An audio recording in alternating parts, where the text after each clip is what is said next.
ilma namaa jalqabaaf dhumasaa tilmaamuni in ulfaata waan hundoo makeessa. Ilmi namaa daggalaa turee bulee dabala. Ilmi namaa daggalaa turee buleeti dabala. Ilmi namaa daggalaa turee bulee dabala. Ilmi namaa maaloo daggalaa turee buleeti dabala. Ilmi namaa daggalaa turee buleeti dabala. Ilmi namaa maaloo daggalaa turee buleeti dabala. Silaan akkuma keenyaatti dhala namaati isaanis har'aaf carraan gante haadhaaf abbaa dhabaniis haadhaaf abbaa dhabuun isaanii qoda Rabbiiti. Daa'imman kana gargaaruun qoda lammiiti. Ilmi namaa Daggalaa turee bulee dabala. ilmi namaa Daggalaa turee buleeti dabala.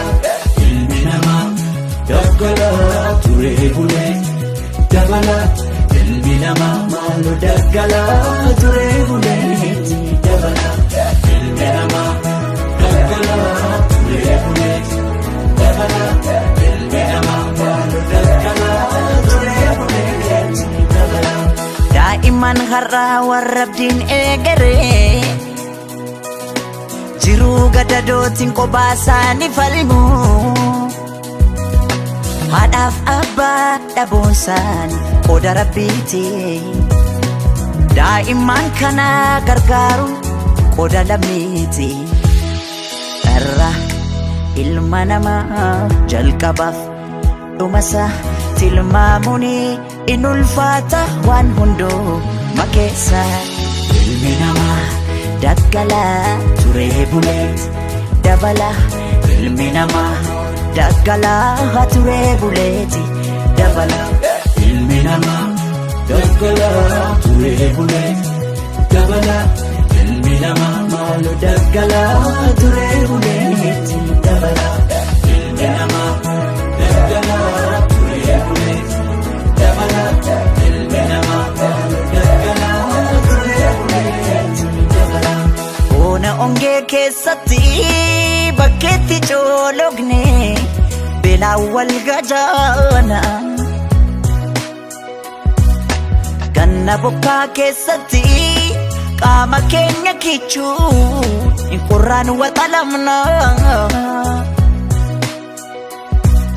Masliifataane otoon jaalatin kunoonuma jirra kunoonuma jirra jiruu gadadooti. Irra ilma namaa jalqabaaf dhumasaa tilmaamuni in ulfaata waan hundoo makeessa. Ilmi namaa Daggalaa turee bulee dabala.